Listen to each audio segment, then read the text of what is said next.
Hello everybody and welcome to Tales from the Fog. I'm your host Casey, and with us once again is the lovely and amazing Veronica. Hey guys. How are you doing, Veronica? I'm doing pretty good. Yeah? Yeah, it's a lovely night. It's raining tonight. I love it when it rains. It is pretty nice. We got delicious beer. Mm-hmm. We're ready to go on the podcast. At least we think we are. We always think we are, and you never really know. Yeah, you never know. No. Let's start off with some news. Mm-hmm. Halloween isn't over yet. Halloween isn't over yet. No, are you surprised? I'm always surprised. There's 3 attractions that are still going to be operating. Delusion just announced an extension to their adventure. So if you haven't been out to a Delusion this year, they added 3 more days into December. Wow. So you can go, I think it's December 2nd, 3rd, and 4th, I think they added. But you can go on their website. By the time this podcast comes out, it's been about 5 days since the tickets went on sale. So chances are they may be sold out, but you never know. You can go over there and check them out. That's a date night. It is. And then we have 2 Christmas haunts coming. We got Sinister Point. They announced their Christmas haunt. They're going to be open, I believe, 3 weekends in December. Excellent. And then Lunatics Asylum up in Apple Valley announced that they are going to be doing a Christmas haunt as well. So now we got 2 Christmas haunts in Southern California, and Delusion still running and going strong. So Halloween continues to push on into the holidays. This is going to be a year-long thing where there will always be some sort of haunted attraction open. I mean, doesn't that already exist in Japan? Don't they have something that is year-round? There's the San Francisco Dungeons, which is 365 days a year. There you go. There was a couple in Florida that were year-round. I think they closed. One was Skull Kingdom, and there was another one. And I think they both recently closed down. But there's a year-round, 1 or 2 year-round haunts in New York that you can go to. So, and then there's the Walking Dead thing at Universal. And The Walking Dead just opened in Universal, which is also year-round. So is that? I mean, the Scary Farm and that kind of thing. Like their scares, from what I've heard, because I haven't seen it yet, but their scares are a little different, aren't they? Like the Walking Dead is more like you get to look at everything and it looks really cool, but you know, in a maze, it's a little bit more in your face.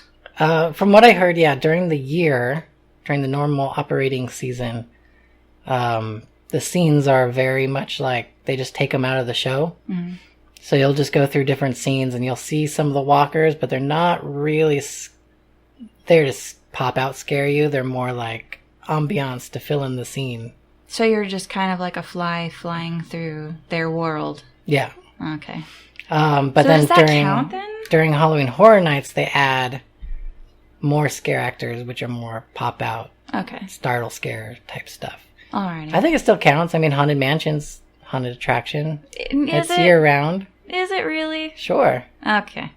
I don't think so, but that's okay. Well, what's your definition of a haunted attraction then? Good point. Well, when I think of haunted attraction, I think of something that is...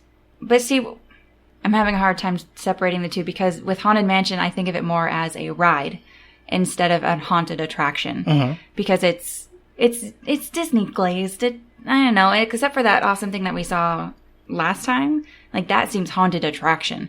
But Haunted Mansion seems more like, you know, Disney fun go time. Like, it's not designed to startle, scare you. It's not designed to tell some sort of bizarre story. It's kind of just this disjointed peek into. I don't think that's true. There's startle scares. They have the little ghosts that pop out behind the gravestones. There's like one in the attic. Yeah. Maybe when I was a kid. Yeah, maybe. So maybe like grown up oriented. If Haunted Mansion might be scary the way we think of scary to younger kids? Then like the extraterrestrial alien encounter in Walt Disney World for adults. Yeah. Which is way more terrifying. Yeah. I don't know. I guess I have a preconception that haunted attraction involves, you know, building 4x8 walls and painting them black and like just that stuff that is modular and temporary, maybe. I don't know. I probably just need to expand my boundaries, but yeah, you've got a good point. Is Haunted Mansion and things like that are those haunted attractions that are open year round? So maybe. I say yes. Okay. Dark I rides, can see your point. walkthroughs. I don't know. To me, they're all haunted attractions. I've never thought of Haunted Mansion as a haunted attraction. I thought it was cool, but I just never lumped them together. But maybe I need to expand my horizons. Perhaps. Maybe. And, what else is there that's year-round? Year-round. There's a couple theme parks that have haunted-style attractions. I think Dollywood has one, which is actually a roller coaster, but it's themed to like a cursed mine, and it has some... The beginning part is kind of like a dark ride. Oh, cool. So there's a few around. Maybe I think of haunted attraction as like aggressive scare tactics. Would a roller coaster be considered aggressive scare? It would be to me. But any roller coaster would be that way to me. Yeah. See, what else is going on? We had our first meeting for Huntington Haunt. Went well. We got some good information from the city, so that's chugging along. That's a really interesting process. I think it's cool that we have the opportunity to kind of document it in the way that, you know, with the podcast and everything, we have a way sort of to keep track, like this happened, then this happened, then this happened before. Yeah. Like, we came into the game late last year with the Huntington Haunt thing. So we didn't get to see all of the dealing with the city, dealing with our, you know, the sponsor essentially, and all of the bureaucracy that went into creating the thing. But this year we are, at least I am able to see so much closer into more like from the starting line all the way through into the designs and the throwing out of designs. Yeah. And, you know, huck that, it's not going to work. The city told us, no, now we need to do this. Yeah. It's so basically beautiful. you just start with like, these are all the ideas. And then the city's like, well, you can't do this. And this area has to stay clear. So you can't build anything here and you can't do anything over here. So you have half the space you thought you might have. So then it's condensing everything that you had for your big plan down into a much smaller pad than you thought you were going to have. Yeah. But I think it's going to work out. I think we have a good overall design right now. It's beautiful. You know, it's going to be coming down to like the small bits of figuring out room layouts and that kind of stuff. But I think the general plan is pretty good.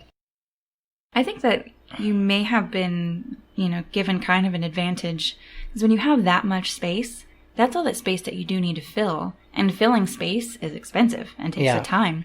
But when you have, you know, they told you like, well, you know, a third of the floor plan that you thought you had, you don't have anymore. And you're forced to sort of play a game of creative Tetris. Yeah. Where you want to keep those elements that you are married to at the beginning, but you need to find a different way to incorporate them. Yep. I think that might happen a lot, you know, when it comes to actually knuckling down and creating a haunted event like that. Yeah, a lot of attractions, they don't even know what their floor plan is until they rent the building. So they basically come up with the idea.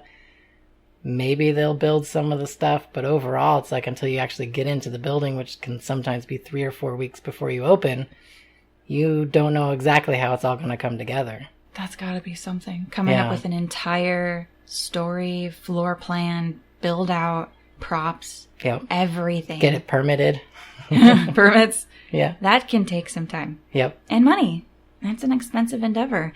That we're really lucky to be able to start it so early and know a lot already. Having done it already, you know, there's some stuff that we can take from last year and bring it into this year. As far as, you know, design-wise, layout-wise, what works, what doesn't work, you know, different types of interactions, non-linear concepts. There's a lot of stuff that we can do this year, having this much time. Yeah. I mean, it's the middle of November, and we're already worrying about next year, October. Yep. That's a lot of fun. It is. It's going to be special. How about some weird news? Ooh. I got some weird news. So we got a video, another wonderful video for Veronica to watch, and she's going to give us a comment on it and what she thinks of it. So, what do you think about the Yeti? What do I think about the Yeti? Yeah. Do you think he's real? Do you think there's a possibility he exists? Do you think it's fake? What do you think? I think that Yeti is a concept. It could be... I think that something that was referred to by somebody as the Yeti does exist. I think that there's a creature out there or multiple creatures that we haven't yet identified and that we haven't gotten a good enough look at to really examine it and find out what it is, you know, what its descendants are. Is it linked to anything to, is it an ape? Is it a bear? You know, there's something out there that has yet to be discovered. There's tons of things out there that have yet to be discovered. But I think that something that could be attributed to being a Yeti will be found someday. Because our technology is getting stronger. The things that they're using to track and to do the DNA testing, you know, capturing footprints, everything like that. I think that, you know, it's, you know, a Yeti of some kind will be found someday. Whether it's the same one that they reported seeing hundreds of years ago, you know, who knows? But I think that something is out there. Well, we have a video for you to watch. Okay. To set up the video, this video was shot in Siberia. Okay. It's on the dash cam of a vehicle that's driving through the middle of nowhere. So they're in Siberia. There's nothing around them, all right? So why would they do that? They're driving somewhere. I don't know. It's from what I understand, it's like a research truck. So maybe they're going out to like a research facility that's way out there. So we have the video. Okay. So let's go ahead and watch it. And this will be up on the blog post for the show. So you can go over and watch it as well. So let's watch the video here. And let me know what you think about it. Interesting. So what did you think about that? Interesting video? It is an interesting video. It's so hard to tell because they're so far away. Yeah. It's a bit of a ride, but it does look like it's walking upright. It looks kind of hunched over, though. Yeah. Like maybe it's really hard to tell. I mean, what kind of animals are out there? Well, bear, deer, wolves, rabbits. It's a gigantic ass rabbit. Yeah, killer Actually, rabbits. to me, it looked like a bear. Because the way that it was kind of hunched over, and the way that its arms were kind of like someone who doesn't really know how to run, and they keep their wrists really close to their shoulders when they run. That's kind of how a bear is. Like their paws are kind of close to their bodies. And it was kind of deep snow. So if it was a bear, he could have been kind of like swimming. Just kind of like lumbering through. Yeah, like trying to get through it. Yeah, I mean, if I had to guess the kind of animal that it was, I would say it was a bear.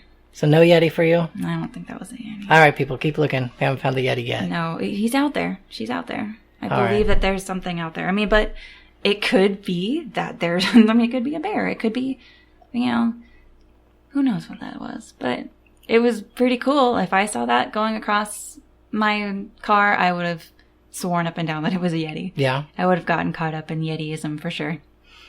What about, so we watched all 4 episodes of the Searching for the Yeti Expedition Unknown with Josh Gates. What do you think about that? That was I wish they could have kept going. It's too bad that they have to stop after only 4 episodes because they kept seeing, like they were getting genuine evidence and they were coming across things that were inconclusive, which means that it was coming from something that hadn't yet been categorized. Yeah, they didn't get DNA yet from it. Not this time. But there was. That's a good sign that, you know, if they were able to get more samples and the DNA matched but still wasn't categorized anywhere, there could be something interesting out there. Yeah, because there was that, the sample that they found in a previous, it wasn't this show. In Destination Truth. Yeah, where they actually got the hair sample and they took it to Texas and they ran it through the database and there was nothing there that matched it. Even though they did know it was a hominid, but they didn't have a match for it. Yeah, so it was something that either, I mean, could you have something that was mutated beyond being able to match it in the database? If it was like a mutated...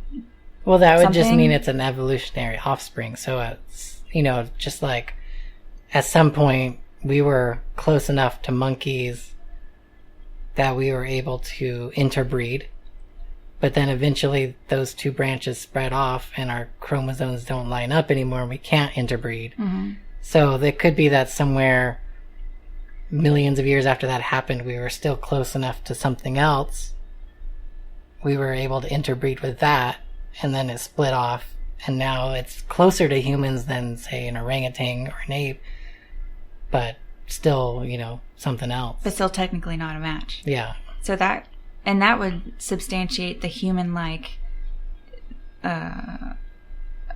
descriptions that people, when they say, you know, they saw something that it was upright, it was, you know, broad shoulders, long spines, long femurs, like very...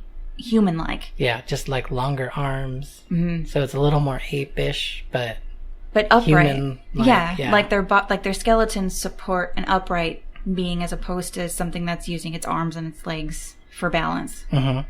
So it could be something like that. It'd be really cool if it was. I would love really awesome. If something that's so big and a mammal, I mean, there's plenty of insects like that we haven't, cataloged yet. Yeah. But a mammal would be so cool. Well, they have found monkeys recently in the Amazon that have never been recorded before. So there are mammals out there that we don't know about. Something that big, it's hard to say because there are places like Bhutan and areas of Nepal that are nearly 100% unexplored. Yeah, that's a perfect place for something like that. And there goes Willow, guys. There she is. Had to make her appearance known. Studio dog. Where'd she go? She took off to the bedroom, I think. Oh. She's like, you guys are boring. Talking about the Yeti. All right, so that was the Yeti. Go Yeti. Yeah. So, part 2. What do you think about time travel? Does it exist? Do you think it's possible? Scientifically, theoretically, magically? Magically? Magically, absolutely. I believe in time travel. As far as time is, it's hard to grasp. I mean, we live in a 3-dimensional world where time is something that time as we perceive it is made up. We use it to kind of help us through our day. But we base time on, how many times our globe spins around in space. Yep. So we're using it as a form of measurement, but we're not, I don't think we understand time, really for what it is. In fact, I don't even know. I mean, I don't know about enough of it theoretically to even say. I know that perception of time can be altered. The faster you go towards the speed of light, the more time your perception of time, slows, or your perception of time is actually the world around you is going faster than you are. So you're essentially traveling to the future, or to you, you're traveling to the future. To everyone else who's not traveling closer to the speed of light, it's just normal time passage, and you come back 3 years later thinking you were gone 5 minutes. So it's an anomaly that I think is really cool. So, yeah, I guess technically time travel does exist. Even if you take an airplane, you're like a microsecond. You are. In the future. Which they've done. Land. They've taken like atomic clocks going around, the world in a jet or something, and noticed that there's a couple microns off. And they just recently did a study with the twins. One of the twins went up to the space station and stayed there for almost a year, I think, 200 and something days, and came back down, and he was now older by, I don't remember how much time, but it was a small amount of time. He's now the older brother instead of the younger brother. That's amazing. It's such an incredible anomaly. I mean, I wish that I had more exposure to, theories about it and study of it. I think it's really cool. But as far as traveling backwards, I think that is more like a perception of time. Yeah. Like things that happened already, I don't think that one could travel back in time in that way, But as we've described already, one could travel in the future, kind of, What if I told you that Edgar Allan Poe was a time traveler? I'd say you're full of shit. You'd say that. I'm just kidding. I don't know. Tell me why you tell me that, though. Well, this is an article that has been going around. This is actually from an article on historybuff.com. Okay. And it is an argument that could prove that Edgar Allan Poe was in fact a time traveler. How so? Well, let me give you some examples. Okay. All right. So what they call the first exhibit we'll look at this is based on his writings.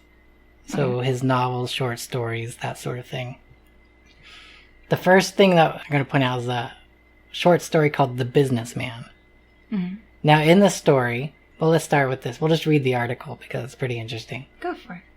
In 1848, a railroad worker named Phineas Gage suffered a traumatic brain injury after taking an iron spike through the skull. Jesus. Somehow he survived, though his personality would change drastically. These behavioral changes were closely studied, allowing the medical community to develop the first understanding that the role of the frontal lobe played on social cognition. Okay. Except that Poe, who inexplicably understood the profound personality changes caused by the frontal lobe syndrome for nearly a decade before, in 1840 he penned a characteristically gruesome story called The Businessman, about an unnamed narrator who suffers a traumatic head injury as a young boy, leading to a life of obsessive regularity and violent sociopathic outbursts. Poe's grasp of the frontal lobe syndrome is so precise that neurologist Eric Aschler writes, "There's a dozen symptoms and he knows every single one. There's everything in that story. We've hardly learned anything more." Aschler, who, to reiterate, is a medically licensed neurologist and not at all a crackpot, goes on to say, "It's so exact that it's just weird. It's like he has a time machine." Interesting. I'm not sold, but what else you got? All right. Exhibit B. The narrative of Arthur Gordon Pym of Nantucket. So this is his only novel. It's Poe's only full-length novel that he ever wrote. Written in 1837, Poe's only completed novel details the mutiny on a whaling ship lost at sea. Out of supplies, the men revert to cannibalism, drawing straws to elect the sacrifice. A boy named Richard Parker draws the shortest straw and is subsequently eaten. Ugh. Now here's where it gets weirder. So that was 1837. Okay. 1884. 46 years later after the novel's publication, 4 men would be set adrift following the sinking of their yacht. Shipwrecked and without food, they too would go to the survival cannibalism route, electing to eat a 17-year-old cabin boy. The boy's name? Richard Parker. The extraordinary parallel went unnoticed for nearly a century until a widely circulated letter from a descendant of the real Parker outlined the similarities between the novel scene and the actual event. The letter was selected for publication in the Sunday Times after the journalist Arthur Koestler put out a call for tales of striking coincidence. Super fun. Still not sold. Still not sold, huh? No. If its name had been something like absurdly weird, I would have been more like, that is pretty bizarre. It is a kind of commonish name. It's a common name, and shit happens. Mm-hmm. You know, there's probably a lot of boats that were set adrift and they had no choice but to eat somebody. And if you have 7 people on the boat, there's a 1 in 7 chance that the person who draws the shortest straw is going to be the youngest person. True story. Yeah. All right. How about Exhibit C? All right. So far, I'm no fun. No. I'm sorry. Have some more beer. Okay. Lighten up, goddammit. All right. Exhibit C, Eureka. What if I told you that Poe predicted the origins of the universe 80 years before modern science would begin to formulate the Big Bang Theory? Surely an amateur stargazer with no formal training in cosmology could not accurately describe the machinery of the universe. Rejecting widely held inconsistencies while solving a theoretical paradox that had bewildered astronomers like Kepler, except that's exactly what happened. The prophetic vision came in the form of Eureka, a 150-page prose poem critically panned for its complexity and regarded by many as the work of a madman. Written in the final year of the author's life, Eureka describes an expanding universe that began in one instantaneous flash, derived from a single primordial particle. Cool. Poe goes on to put forth the first legitimate solution to Olber's paradox, the question of why, given the vast number of stars in the universe in the night sky, why is it dark? By explaining that the light from the expanding universe had not yet reached our solar system. When Edward Robert Harrison published Darkness at Night in 1987, he credited Eureka as having anticipated his findings. In an interview with Nautilus, Italian astronomer Alberto Capi speaks of Poe's pre-science, admitting it's surprising that Poe arrived at his dynamically evolving universe because there was no observational or theoretical evidence suggesting such a possibility. No astronomer in Poe's day could imagine a non-static universe. What if Poe wasn't of the day at all, but part of all days? Or what if Poe was a lot smarter than people gave him credit for and saw something that no one else saw? That could be. I mean, so what was the first one again? Frontal lobe brain injuries. Okay, so that could be based on observation and hypothesis. Mm-hmm. So he could play to, he had an idea and he came up with a hypothesis. Yeah. The second one is coincidence. The third one is a hypothesis. Hypothesis of a genius. Or, I mean, that, his prediction could have been anything. It just turned out to be true. Yeah. So, I have a hard time with the time traveling theory because why did he pick just those things? Or did we only discover those 3 things? You know. Who knows? Who knows? But he could just be a very, very a very good... Prolific science fiction writer, like Jules Verne. He predicted a bunch of stuff in quotations. Yeah. You know, with submarines and flying ships and all that stuff, which was way before Jules Verne's time. But I think just people that can look at the future and be like, this is where we are at now, and then kind of think it through, like, where will we end up in 50, 60 years? Yeah, because Poe seems like the kind of guy that was very observant about stuff that's already happened and being able to kind of predict the next 3 steps. Yeah. Could have been something like that. But if you think about it, like, we've had plenty of quote-unquote predictions happen, like with Trump winning the presidency. The Simpsons predicted that. Yeah. The Simpsons predicted a bunch of stuff, you know, and it's just people who, like with Matt Groening, he thinks so far out of the box that he's gonna come up with stuff that would be impossible and satirical, and there's no way in hell that's gonna happen, and then it happens. Mm-hmm. Because, you know, from the sublime to the ridiculous. So, I mean, there's a chance that he'll continue to, you know, predict the future because he just has the way that he thinks is so different than, you know, just you or me or, you know, the typical person. He's just beyond creative. Yeah. That kind of changes all this Treehouse of Terrors, right? What if they're all true? What if he's telling a narrative of another time? What if he's actually a time traveler? So speaking of otherworldly and bizarre things that could happen and be observed, have you ever gone ghost hunting? I have. We have, actually. You and I together? Yeah. Oh yeah, we did. We did. What was the first thing that you ever did? The first thing I ever did was something called the Suicide Bridge in San Diego. That sounds charming. It's absolutely, I guess, charming. Is it really? Is it cute? No, it's a gigantic bridge that goes across the bay, and it's like, the top of it is like, I don't know, 200 feet off the water. Lots of people like jump? Gigantic. Yeah, people jump off of it. Yikes. And supposedly you see ghosts and stuff. And then we did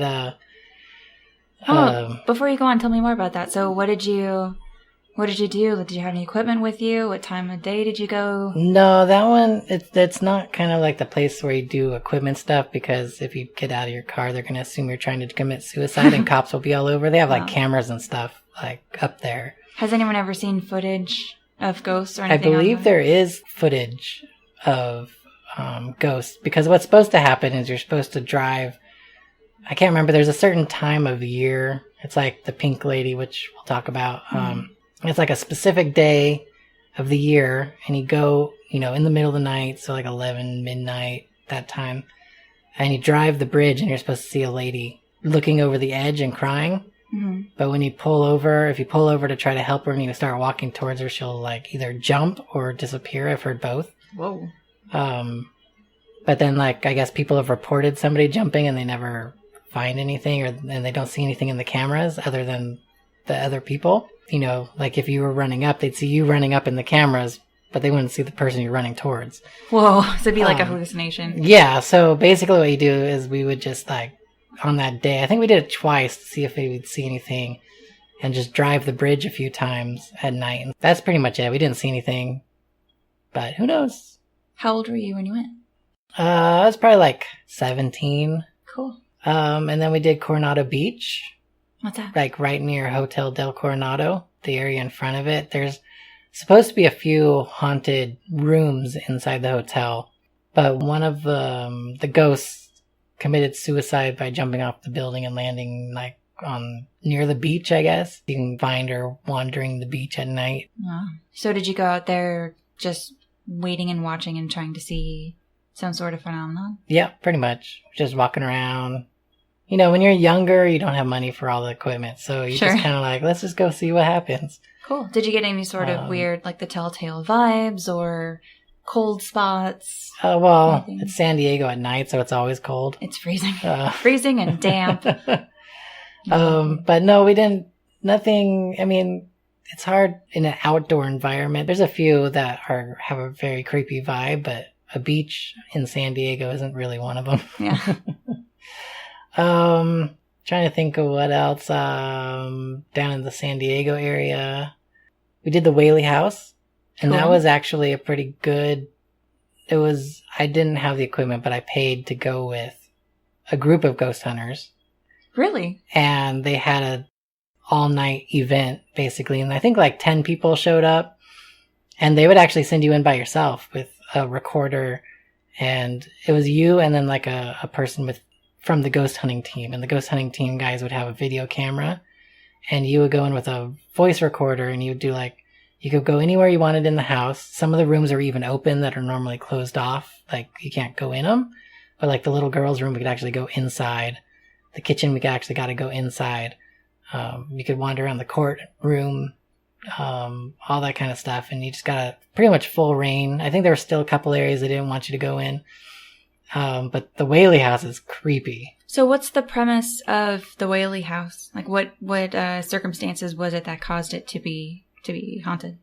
Well, that's the original courthouse for San Diego way back in the day. And the judge, who was Mr. Whaley, they lived basically in the house that was attached to the courthouse. And so several people were hung on the property because that was also, where they'd hang people. It was like in the old town, like basically they were in the center of the old town area. And on top of that, their daughter died on the property. She was running around the garden area with a friend, and she slipped and fell and hit her head on a brick planter, and she ended up dying. Yikes. And then their other daughter, who was older, I can't remember exactly what happened, but she committed suicide. She either got married and then her husband left her like within days of being married, or she was pregnant and her husband left her within days of having the baby. I can't remember which is which. Both of them sound so fun. But it was something along those lines, and then she ended up committing suicide. Wow. And one of the people that were hung on the property is this like notorious murderer, bad dude. And his name was Yankee something. Yankee Jim, I think. No. It wasn't called Yankee Jim. I think it was. It's so unfortunate. Well, that's not his real name. It was his nickname. I'll bet. Sorry, please go on. But apparently they were doing a play in the courthouse, and it had something to do with him. It was the play and the community theater playhouse, or the well, courthouse. No, this was long time after it closed. Okay, I get you. But the kids were doing the play in the courthouse, and every time they get to a section that mentioned Yankee Jim or whoever, I think it was Yankee Jim, you'd start hearing like strong, heavy footsteps above the courthouse. Oh my God. Like he was trying to interrupt the play because he didn't like them talking about him. I'm like, my name's not Yankee Jim. God damn it. Let's see. I have two coming up that I don't condone anybody doing. So the next two, I will say that I did them. However, I wouldn't suggest anybody does what I did. Okay. Because it could potentially be illegal. Potentially. But we'll say it's not for the sake of the podcast. Okay. But don't do it. It's very, very frowned upon, we'll say. Did you trespass? Maybe. Okay. All right. So the first one, we'll start with the Queen Mary. Oh, so that's kind of high profile. It is. I had a friend that was having a wedding on the Queen Mary. Part of the package is I got a room And I thought, great, this is awesome. I get to stay in the Queen Mary. First of all, it was probably like, it was probably like 1 o'clock in the morning when I got back from the wedding. Okay. And I was just like, you know what? When am I ever going to get a chance to wander around the ship at 1 o'clock in the morning by myself? True story. So I took my phone, and that's it. And I went out onto the ship. Were you by yourself? Yeah, I was by myself. And I was like, this is going to be awesome. Because everybody else was hammered at the wedding, and I didn't drink that much. So I was still up, and I was just like, I had tons of caffeine in me. So I was just like, I'm going to go ghost hunting by myself on the Queen Mary. Holy shit. That sounds like a great idea. Trust me, it gets better. So I wandered all the decks that you can normally get to. Outside, inside, I went into like the bridge area. All the places that are just open to the public. Sure. So that was what I did first. So now it's probably like 2:30ish in the morning. Mm-hmm. And I wanted to get into the engine room. However, the engine room's closed up at night. Like you can't get into it. But I was wandering the ship before the wedding, and I noticed they were building for Shipwrecked, which is their Halloween event. This was back when it was Shipwrecked before Dark Harbor. And I knew that part of the ship where doors would normally be locked were not locked because I checked them before the wedding. And so I was like, you know what? I bet you I could find my way to the engine room through these back corridors, right? And so all I have is my phone. It's pitch black. And I'm like, I'm going to find my way into the bowels of this ship. So I'm wandering through areas of this boat that I don't know if anybody's seen in 60 years. Like, I mean, it looks like. How did you get back into the places? Just trying doors and waiting for it to open? The maze that I knew they couldn't lock up because of the way it was designed was starting all the way in the back of the boat near the infirmary. And there was a set of staircases that went down, and because of like the way that the set was set up, all they had was like basically a chain going across. And so I just removed the chain and like you do and went in. And so the first part I kind of went in through the maze, which was still being built. So there wasn't a whole lot in it. And then I was like, okay, I know the engine room is kind of in this direction. So I went through another hatch and into another section that was pitch black and scary as all hell because it looks like it hadn't been worked on since the boat parked or something. Like, wow, rusted walls and not great platforms to walk on. And so that was just stuff that was open because they had been doing the construction on it. So I mean, it was probably, that little hatch would probably be for like actors to get around to the different sets or something. Okay. But I did eventually get to the engine room, and I got down in there and I explored it, and all I had was it's pitch black, no lights whatsoever. So all I have is I'm using my phone as a flashlight. Okay. And this is before they had like LED flashlight apps. So I'm using like the screen to wander around. And I actually caught a pretty badass EVP in there. So, I mean, I'm completely by myself. It's probably 2:30, 3 o'clock in the morning down in the engine room. And I'm walking, and I actually heard something, because I kind of stopped. I remember I stopped and I was like, that was kind of a weird noise, but it didn't sound like anything. It was just kind of like a weird noise. And then I got home and I checked the EVP, and you can really distinctively hear somebody say, "Hey, do you work here?" Shut up. Yeah. So you were audio recording this whole time? Yeah, so the whole time I'm using my phone, I'm audio recording too. And I'm like asking questions, kind of like doing an EVP session. But it was a part where I wasn't asking anything. I was just wandering around. I was trying to figure out how to get to this section because I was like, when I came into the engine room, it wasn't the door that you normally do. So I was kind of like behind some machinery. Mm-hmm. And I was trying to figure out how to get to the normal path where you can kind of loop around the engine room. So I was kind of like just standing there and sort of trying to get my bearings of where I was. And that's when I caught it, was when I was just standing still by myself. Wow. And there was nobody down there. I mean, because it was pretty early on when I got in the engine room, when I was walking around for like 15, 20 minutes down there maybe. Mm-hmm. And that's a long time to be down there completely by yourself. I didn't run into anybody. Like, that's like an isolation session down there. Well, the whole thing was like an isolation. I saw nobody the entire time I was on the boat that late at night. Like, there was nobody around. I'm surprised there wasn't some sort of security or something around there. No, I assume no, because I didn't get caught. So, yeah, don't do it. Has it been longer than 7 years? It has. Then don't worry about it. Yeah, that was way back in the early 2000s. Yeah, because it was still shipwrecked, so I don't know when it changed to Dark Harbor, but that was a few years ago, and then it was a few years before that. Interesting. So that was very cool. The Queen Mary. I have another Queen Mary story, which happened during shipwreck. We were going through one of the mazes, and this maze it ended up going through the old area where they kept wounded World War II soldiers back when the boat was the Grey Ghost. Mm-hmm. And you went from a floor, you had to go down like 2 or 3 flights of stairs. Like, you looped around, and you got down to the bottom, and then you walked into this new section of the maze. And so I was with my mom and a friend. My friend was in front of me, like probably, I don't know, like 10 or 12 feet in front of me. And then I got down to the bottom of the stairs, and I'm walking into the dark, and something gets right up to me.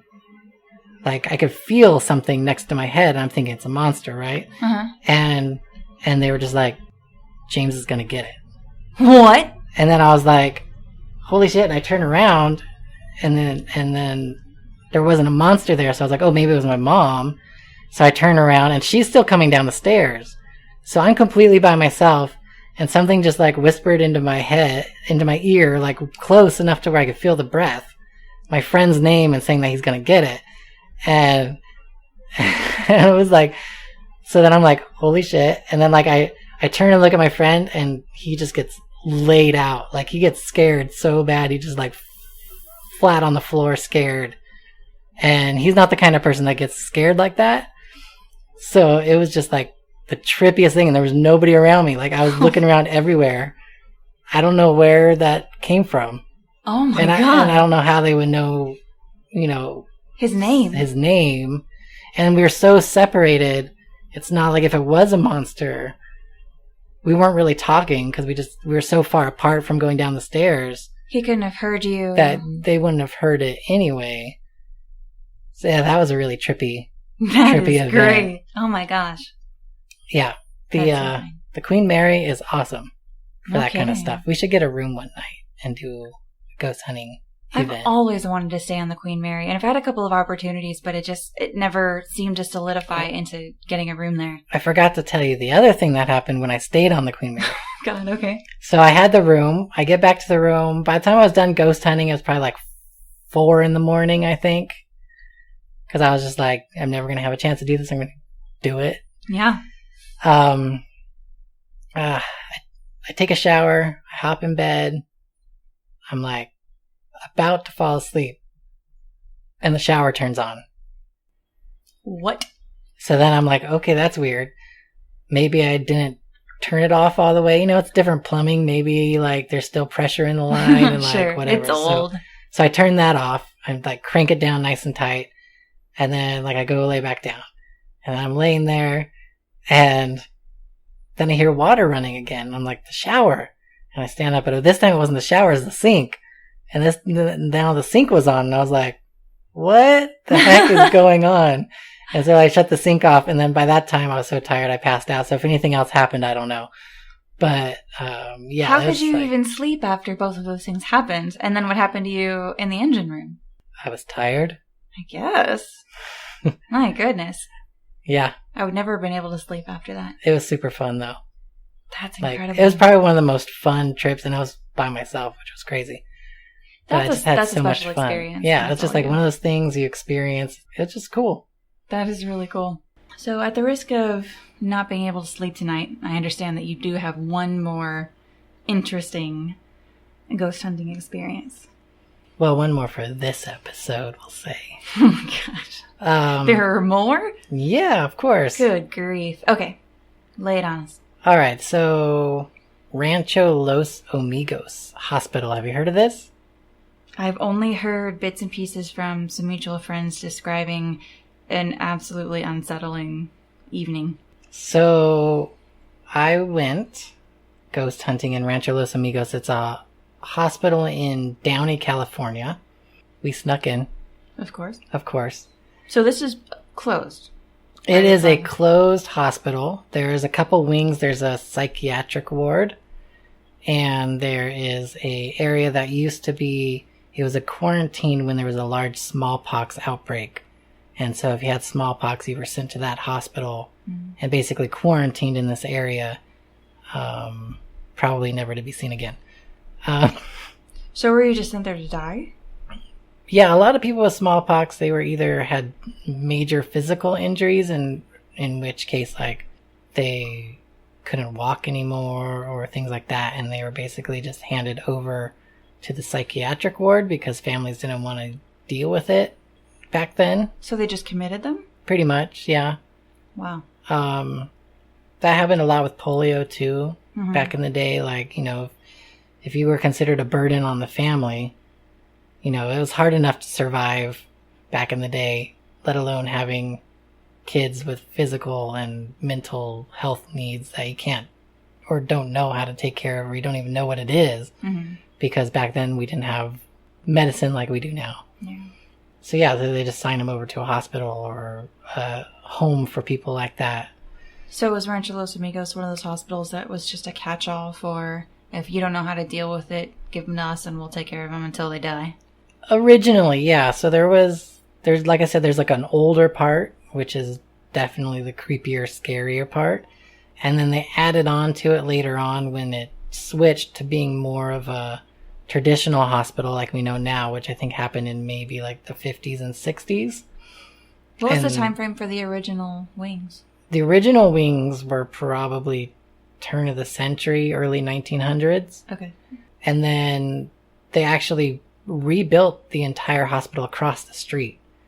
And that was in, I want to say, the 80s. So they've shut down Rancho Los Amigos Hospital completely when the new hospital opened up across the street, which had more facilities, more updated.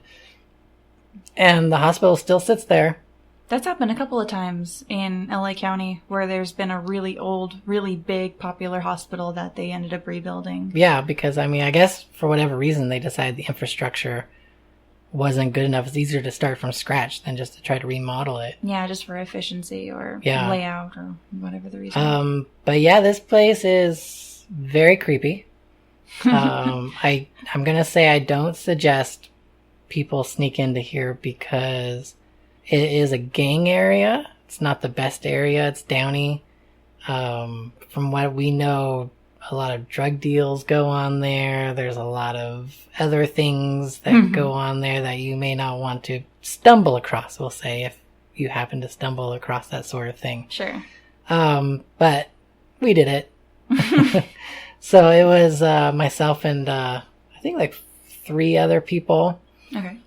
We had to be sneaky about it because we knew we were sneaking in there. So we actually had a 5th person that didn't want to go ghost hunting, but was willing enough to drop us off about 2 blocks away and then be on standby via cell phone so that before we left the building, we'd call them and they could get, back 2 blocks away and ready to receive us so we could leave quickly if needed. In case we're getting chased by gang members or something, who knows? So you're more concerned about the living than the dead with that? Yes. Okay. Definitely. We didn't see anybody when we were there. Was there security or anything like that?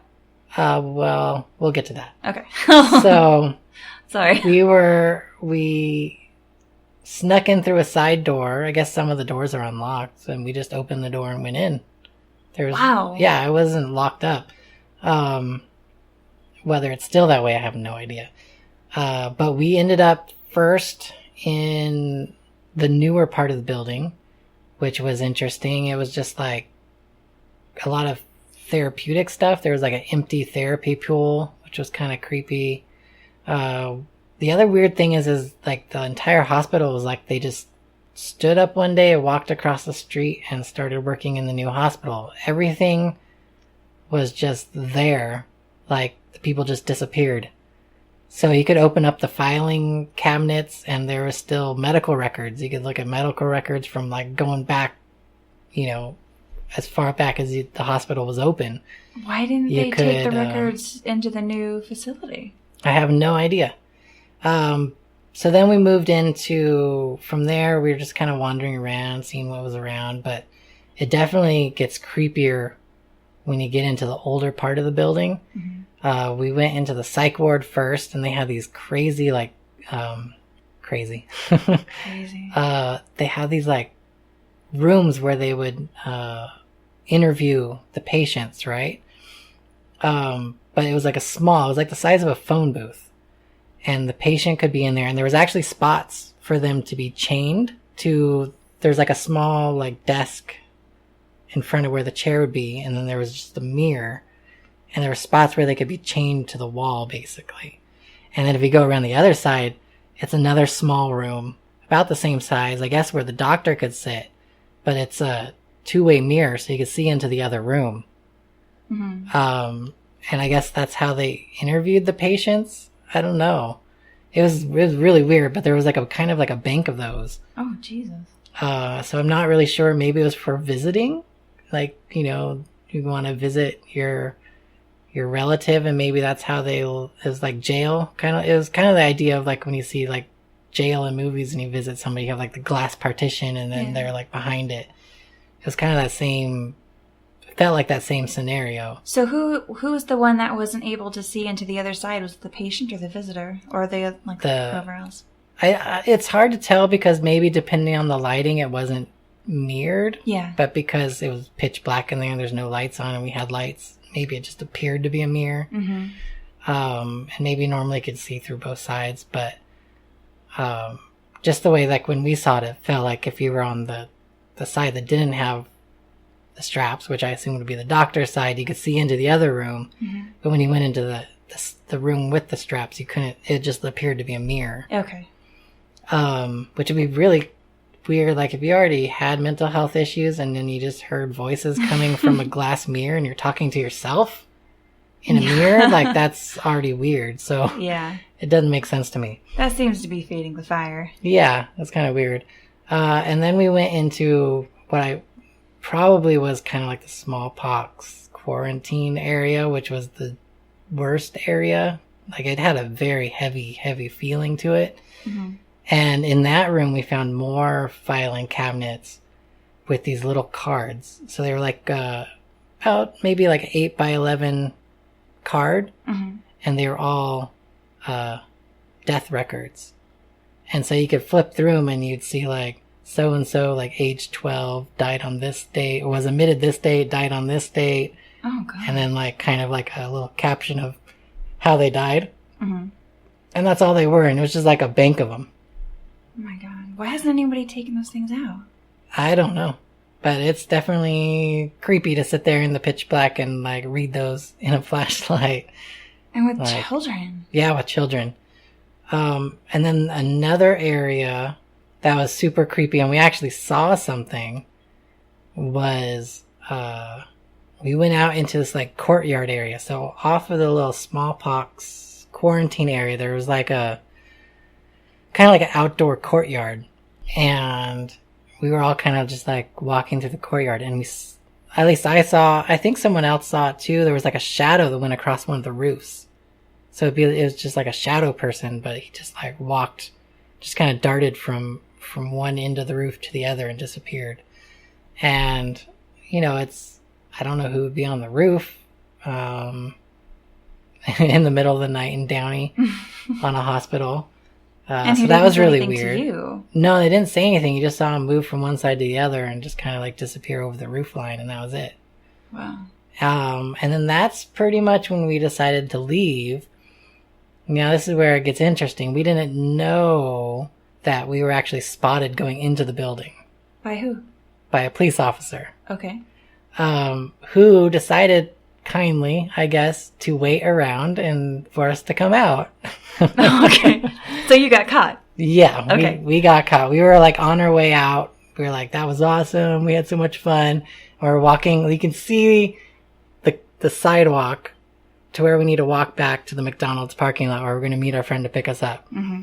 We get about 10 steps from the sidewalk and you hear us, woo! And the little lights go off. And he totally caught us. And he was like, yeah, I saw you guys go in there. And he's like, there's no way in fuck I'd go in there. Really? Yeah, he's like, there's no way I would go in that building. It's creepy. So he's like, I just waited for you to come out. And he's like, and we already had pre-planned excuses in case something like this happened. So we had like all these ideas, like, oh, we could say this or we could say this and blah, blah, blah, blah. And luckily I had a video camera, so I was videotaping the whole thing. And our friend Steve had this gigantic flashlight, like huge flashlight, right? Mm-hmm. And so the cop gets out and he walks towards us. And we're all ready with our excuse plan. We had our story straight. Everybody knew what they were supposed to say. And he walks up and he's like, don't say anything. You guys are student filmmakers and you're here just doing a student film. I know, but, and I was like, but this is a really bad part of town. A lot of bad things happen around here. He's like, I'm going to let you go. But just don't ever come back. Oh my God. That's amazing. So was that anything related to the story that you had ready? That was exactly the story we had ready. No way, really? Yes. So I can only think that, several people have broken into that area and used that same excuse. Oh my God. But to be fair, there is, what is it? USC, one of the places that has a film school is not too far away. Mm-hmm. And if you're going to do an indie horror movie, you gotta do it there. What better place to do it than there? So I can assume that probably some of those were legit and they actually did sneak in there to make a movie. Uh-huh. But I'm sure some were just stupid kids ghost hunting like we were and got caught and had a poor excuse on why we were there. That's amazing. Well, that's actually a really good excuse to be there. If you don't know, you're trespassing, but you're not causing any harm. You're not stealing anything off the property. Yeah. You're not there to do any damage. You just want to do your thing and go.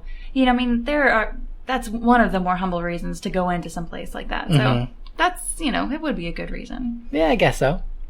But did you guys look like you could possibly be students? I mean, you probably could have. I probably did. One of the Our other friend guys. Kenny probably did. And then Steve, well, maybe he was the professor. Who knows? Yeah. He wasn't that old. He wasn't that old. And there was Not that professors are old. There was another guy with us that was probably in his 20s too. So there was three of us that were pretty young. And who knows? Steve could have been the actor. That's true. Yeah. And he looked young enough. He could have been. Yeah. Who knows? That's pretty fun. Yeah, it was pretty funny though. Didn't you? I think you showed me footage from that.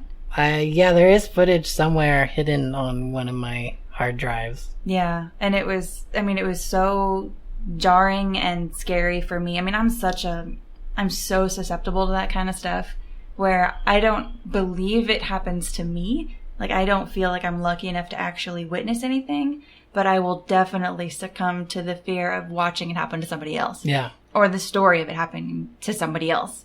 I'll soak that in, but I don't think I've never, like, we were trying to come up with something earlier, like, well, you need to tell something that happened to you. I'm like, I can't remember.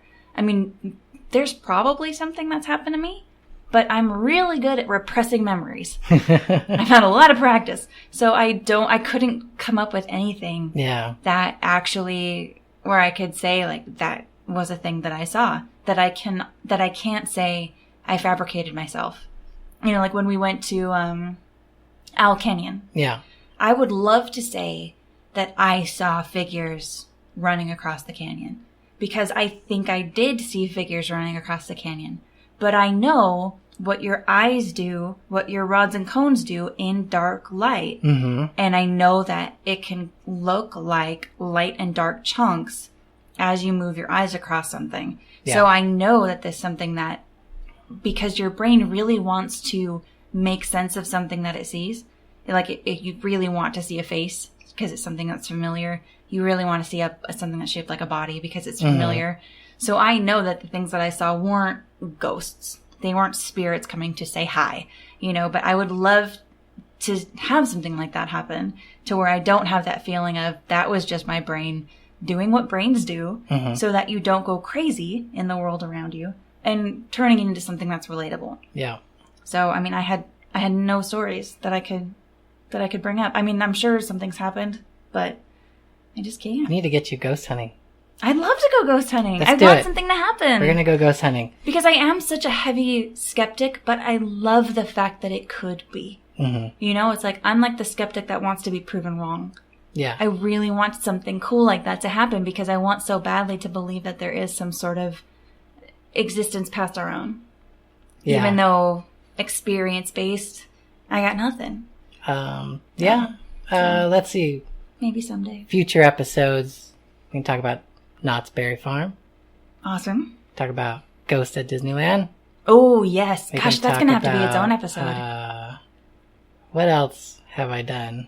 We can talk about Owl Canyon and that whole experience of our ghost hunting adventure up near Barstow. That was a really beautiful night. Oh, and then the Newland house. We can talk about an interesting, strange experience that happened there when we were actually designing the haunt. And doing a promotional photo shoot. So. Oh yeah, that was when we brought Xander. Yeah. And even he saw, was like, we need to go. He just like instantly was like, yeah. Yeah. Leave now. We got more fun stories like that to come.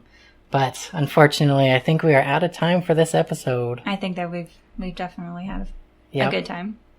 That was a lot of fun. So now I'm not going to sleep tonight because of your Queen Mary and Rancho Los Amigos stories. So awesome. Thank you very much. No problem. But that was fun. I think the Yeti thing was cool. Again, that's another one of those things where I'm a skeptic, but I want so badly for it to be true. You just want to have one for a pet. Those things take up a lot of space and they shed like crazy. I can't keep up with that. But I would love to know that they exist. Yeah. It'd be pretty awesome. I'd love for them to exist. It'd be neat if that sort of stuff was proven to be real because it's just one of those weird magical things that's like, oh wow, that's cool. Anyway, that was fun. That was fun. Thank you guys for joining us. Hope you enjoyed it. Thanks, guys. Love fun ghost stories. And until next time, we'll see you in the fog. See ya. Thank you for downloading this episode of Tales from the Fog. Please be sure to follow us on Facebook at Tales from the Fog, on Instagram at Casey Neihart, and be sure to rate and like us on iTunes. It really does help other people find our podcast. Thank you again and have a very happy holiday.